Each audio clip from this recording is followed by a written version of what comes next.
Oh, hi there. Ollie Anderson here. Welcome to this video where we're going to be talking about shame puppets. That's a bullshit term that I just made up to describe people who are running on autopilot and having their little strings pulled because of the shame that they carry inside themselves, the underlying shame, toxic shame, in fact, that is driving them to live in an unreal way.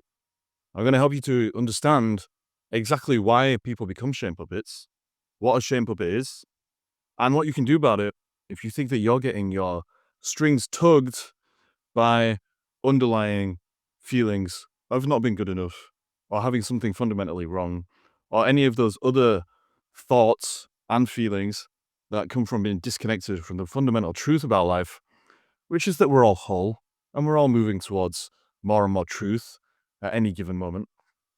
Let's get into it.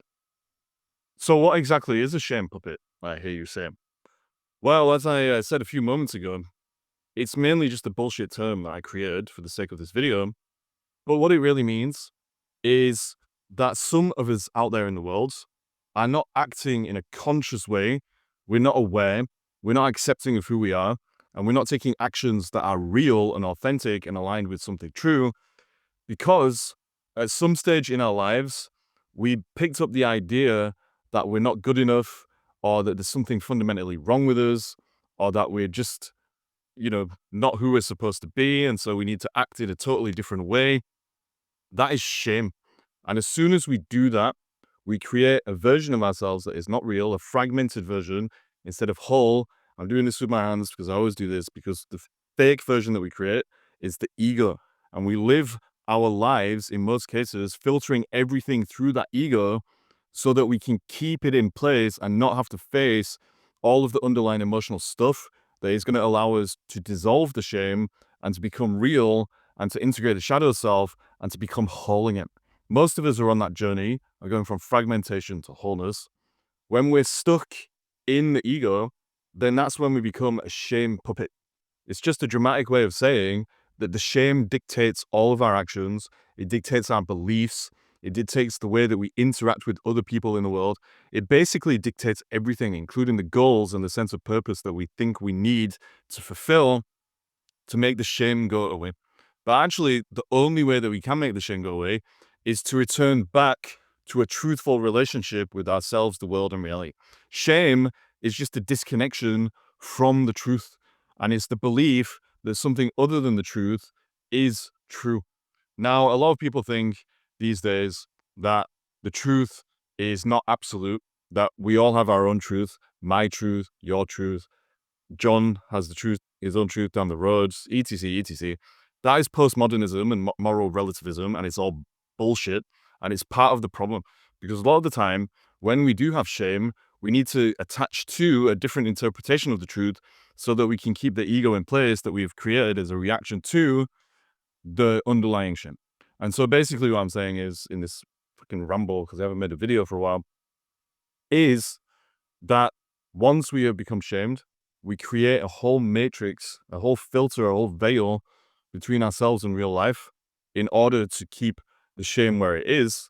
And then it drives all of our actions. And we do all kinds of strange, crazy things in an unconscious way, which is why we can say that people are shame puppets, because actually they're not acting from their conscious awareness and choice, but their choices have been made from them, for them, by their own reactiveness. So that is what a shame puppet is. When we first start to be a shame puppet, it can actually be a release. It can feel good because instead of us having to put any effort into making our own decisions, we can just kind of act on autopilot according to an image that we've created in order to hide from the shame. And that image is often something that will allow us to compensate for whatever it is that we're ashamed of. And so it actually feels kind of good in a strange kind of way, even though it's stopping us from being free and real in the way that we really want to be. For example, maybe somebody is insecure because they haven't had that much sexual experience, let's say. There's a lot of pressure in our society, for example, for guys to have slept with hundreds of thousands of women. And so maybe there's a guy who has some shame because he hasn't actually done that. And so instead of just accepting himself and accepting the choices that he's made and where he is and blah, blah, blah, the shame puppet version of him creates an image where he starts to act like kind of a player or somebody who's got all this experience, a bit of a finger clicker. He clicks his fingers and the girls come running. He starts acting like that because it's a way of self-inflating himself and compensating for this inferiority complex, basically, that he's picked up because he's comparing himself and becoming ashamed of himself because of this social thing that exists out there that guys are supposed to do things in a certain way. They should be this. Or maybe there's another guy, he feels like he's supposed to be really rich and successful to thrive in our society. And if he doesn't have loads of money, then people are going to think that there's something wrong with him, like he's a loser or whatever it is. And so again, he becomes ashamed, and then he creates a version of himself that is the puppet, where he goes out into the world and he starts acting like he does have loads of money. So he gets in loads of debt. He can't help but be addicted and have compulsive shopping habits or whatever it is, so that he can give this illusion that the things he's ashamed of are not true. They're two examples. Basically, there could be so many examples, but ultimately, what happens is people become ashamed of a certain thing about themselves, and then they start acting unconsciously. Basically, it becomes an addictive thing, a compulsive thing. They start acting in a compulsive way to mask the shame, but also to inflate themselves and the image that they're giving to the world. Instead of going deep inside and dealing with the core problem of actually dissolving the shame by facing the truth about themselves, which means that they can't be judged. Shame is ultimately a judgment. And in reality, we're all beyond good and bad. We're a cocktail of all things. There are good things about us, there are bad things about us. That's what makes us real. And if we focus on the real stuff and accept it, then the shame starts to dissolve, especially if we start acting in the world from that real place. If we don't, that's when the shame just gets worse and worse, and it drives us more and more. And so we keep trying to fill the void with all of these things that we think are going to allow us to inflate the image of ourselves in response to our own smallness. Once we're in that trap, that's when we become a shame puppet, because the shame is causing us compulsively to do things to keep hiding from the world, but also to keep trying to make the world think that we're a certain version of ourselves when we're not. Ironically, though, most people can usually see if we're like bullshitting ourselves before we can. And then eventually that just causes drama and friction in the shame puppet's life and makes things worse anyway. And so, as always, the best policy is to just remember that real always works. Forget about how you think you should be or how you need to show up or any of that stuff, and return to where you are and then build on that. That's why I always say awareness, acceptance, and action. Become aware of the situation, accept it, and then do something with it. Don't just jump straight to doing, excuse the finger, so that you can kind of start to feel like you're going to trick yourself and trick others into believing something that's not true. One of the key ways to tell if somebody is a shame puppet is that they often engage in compulsive, that word again, compulsive, mood altering behaviors that give them a certain emotional payoff that in the short term helps them to feel like the shame is kind of been brushed to one side, but it's only a short term release. Again, because it's unreal, it's going to come sweeping back in. The only way to really face the shame is with the truth. All of these short term mechanisms that people use never work. They become addictive cycles, and so people keep repeating the behaviors. I've got some examples that I wrote down so you can understand this. I'm just going to read them or go over them quickly, like the bullet points. The first one is that people can get addicted to gossip. Gossip is like a super low energy, time wasting, pointless activity. It's kind of stupid. But for people who are shame driven, these shame puppets, it has the emotional payoff of making them feel superior. Whilst people are gossiping about other people, they feel like their shame is kind of out of the equation. Like if they can talk about other people in a negative way, then their shame can't be as bad as they think it is. And so when they get involved in that, it's actually just a way of kind of giving them a temporary release. And that's why we can say they're puppets, because that release becomes addictive. And so they gossip more and more and more.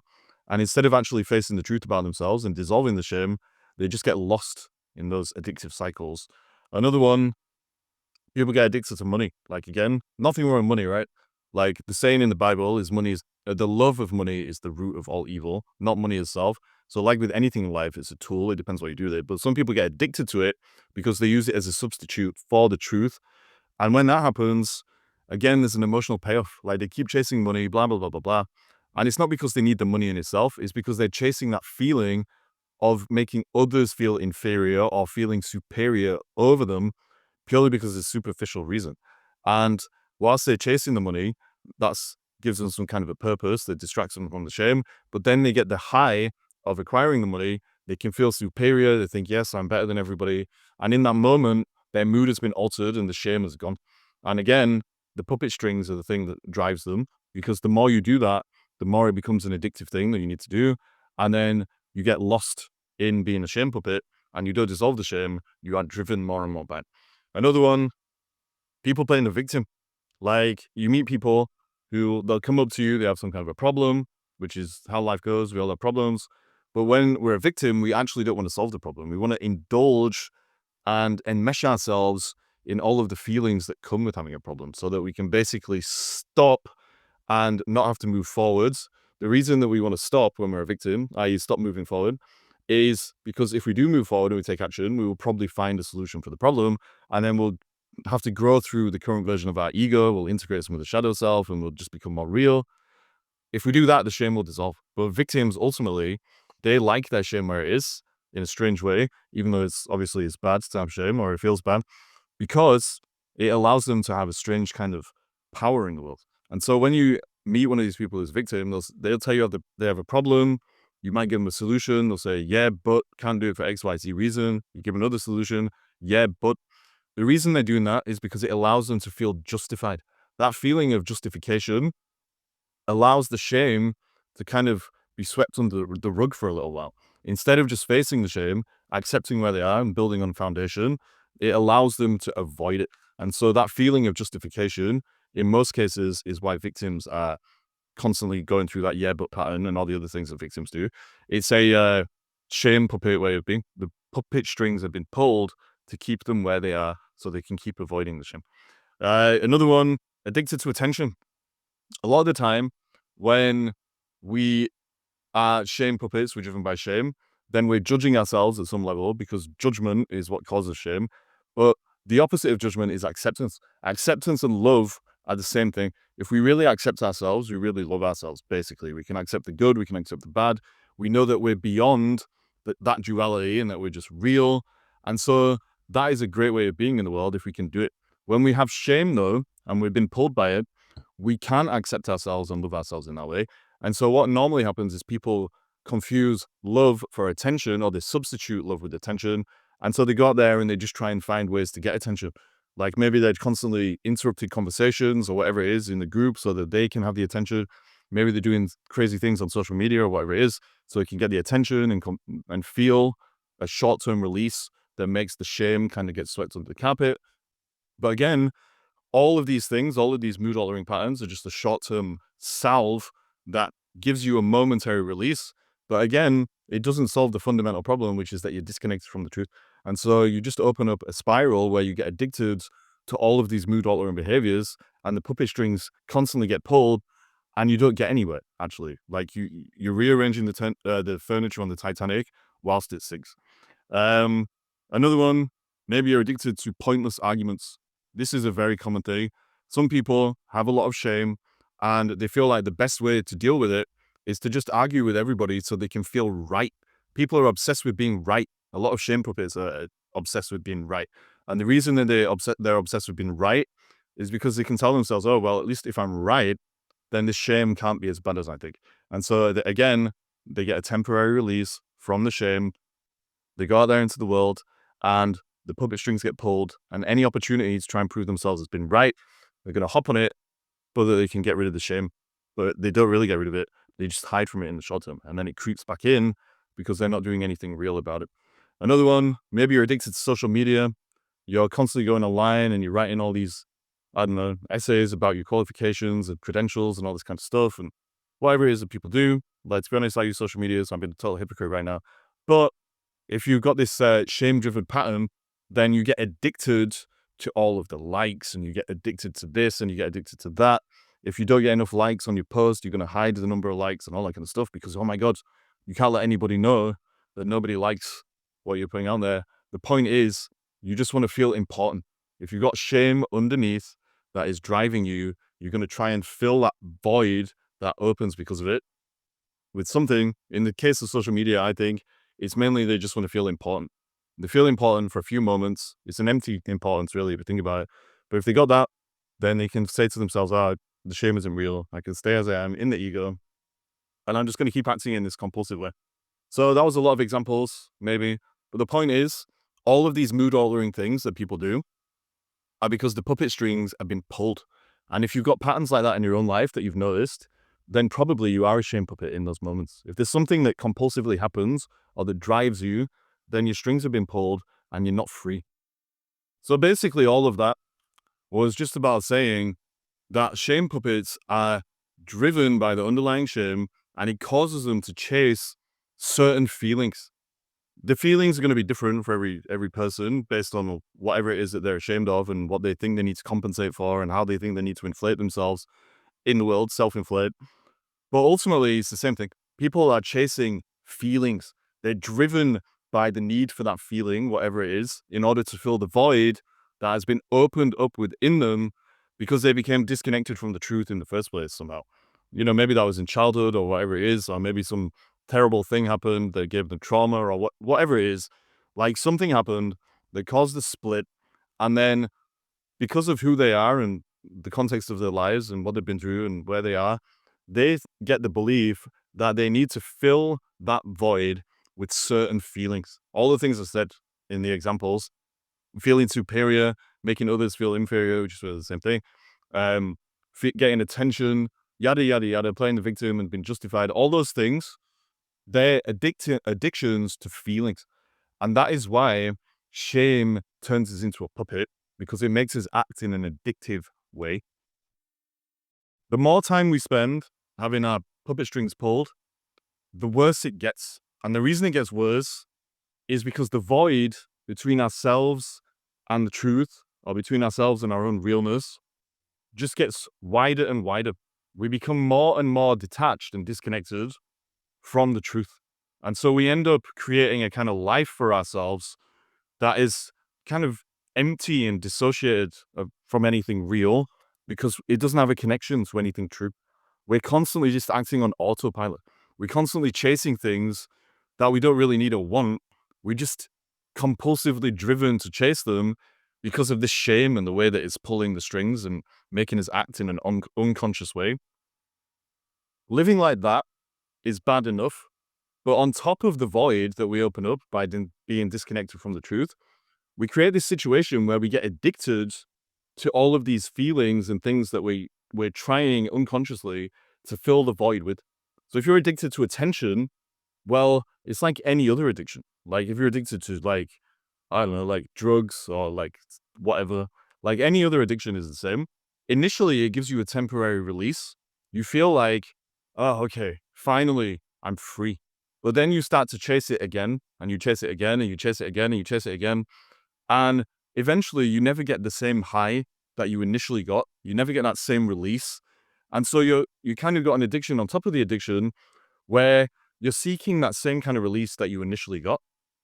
That just causes the puppet strings to get pulled even more because you're constantly looking to fill something that can never be filled. And so not only are you losing your freedom, but you're going quite mad. And the way home is to start cutting those strings. So let's talk about that and end this video. How do we cut these strings? Well, that was weird. But anyway, how do we cut the strings? The solution, as you may have guessed, is that we need to reconnect to the truth. That is always the solution. Real always works. And the only thing that's real is the truth. And the truth is about wholeness instead of fragmentation. And the problem is that we become fragmented because we've created the ego. And then that has allowed us to turn into a shame puppet because in order to maintain the ego, keep it where it is, we get all of these strings being pulled so we can act in a compulsive way that supports the ego and all of the illusions they rest upon. The ego is the opposite of reality. And so what we need to do is start getting real. The easiest way, not that it's easy, the simplest way is to start training ourselves to respond to life instead of react. That's a cliche at this point in the world of self-help or whatever the hell I'm talking about right now. But that's the truth. We need to learn to respond instead of react. And the way that we respond instead of react is that we have to learn to be present. So we have to start doing all those kind of things like meditation and yoga and getting in our bodies, basically, instead of being caught up in our minds and the hamster wheel in our heads. We have to learn to become present so that we can be in the moment and then we can respond to what happens instead of reacting to it, because we have filtered everything through our shame and how we project it out into the world. And that makes us think that we need to do all of these compulsive kind of things that we've been talking about and that we get addicted to. One of the easiest ways to start responding or learning to respond and be present is to understand where you want to go in life. If you create a vision for your life, a real vision based on your values, and you ask yourself who you need to become in order to allow that vision to happen, then you can start to use that as a kind of compass that lets you navigate life as it unfolds. And so instead of reacting to life and everything that happens and then getting caught up in those old cycles of addictive compulsive behaviors and having the puppet string be pulled, you can start cutting the strings because you're going to grow into a real version of yourself. When I'm working with people as a coach, we always start with a vision that is based on values. And I've made videos about this actually on this YouTube channel, but you need to know your values like creativity, truth, freedom, happiness, humor, health, whatever it is. You need to know your values, and then you need to figure out how you can turn those into a vision. Once you've turned those into a vision, you can break it down into goals and then habits that support you every day. But also, you can start to ask yourself questions about who you're going to become. So if you're here and you want to get here, so if you're a puppet and you want to become a real boy like Pinocchio, then you know that you're going to go through certain changes. You're going to have different qualities. This is where it gets interesting, because as you move from point A to point B in alignment with your vision, then certain qualities are going to come out of you. Certain strengths are going to come out of you. Certain virtues are going to have to be embodied. And if you know all that stuff, or you can start to get an understanding of what it looks like, the strengths, the qualities, and the virtues in alignment with your vision, then as things do happen and you feel yourself getting tempted to start reacting in this puppet string kind of way, then you can make a choice. And that's what's responsive instead of reactive. Responsibility is just making the choice. So when there's an opportunity to gossip, for example, you can say to yourself, oh, actually, I'm not a shame puppet anymore. I'm trying to be a real boy. And I am going to grow into the version of me that doesn't need to gossip, actually, because I have an abundance mindset, for example. And so I don't need to compare myself to others. I'm going to be more compassionate. I'm going to be more creative and blah, blah, blah, blah, blah. I'm going to be higher energy. So why do I need to gossip about people? And as long as you know that vision and you have an understanding of what it looks like and who you need to be real, then you can start cutting the strings from one moment to the next. Because instead of just being on autopilot and having the strings be pulled, you're actually moving into the future that is going to allow you to be who you know you can become once those strings have been cut and you can show up in a real way. So that was a video. The light right now is getting dark, so I look a bit orange, which is kind of weird. But anyway, that was a video. It was about shame puppets, about acting on autopilot, ultimately having the strings be pulled, letting you know that ultimately the only way to cut those strings and become free is to go back to the source of the split that caused you to act in this kind of puppet-like way in the first place. And that just means to return to the truth. Returning to the truth means that you understand and create a vision of who you are in your realness. The real version of you, not the autopilot version of you that's just acting on reactive patterns, on compulsivity and shame and all this kind of stuff. The real version of you, the true nature, who you actually are. If you can understand that, then you can start to tear yourself away from those patterns and the strings being pulled. You can chop those strings and become free, because moment to moment, you can pivot and change your focus so that you're focused on something real instead of having your focus be dictated for you by the shame and the way that it pulls your strings. So, yeah, that was a video. I hope it made sense. If you want to work on chopping your puppet strings and becoming free, creating a vision, figuring out your strengths, your qualities, your virtues that are going to get you where you need to be, and your values, of course, then you can book a call on my website, ollieanderson.co.uk/talk.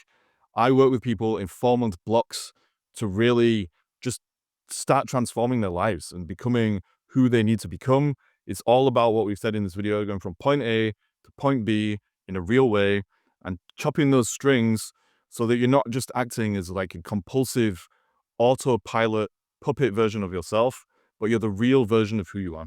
That's all any of us want, to return to the truth, which is what we started with, but sometimes we lose along the way. It's always there because what's real is always real. So yeah, if you want to talk to me, there's my website. Hope this video helped you. Peace to you. Take care.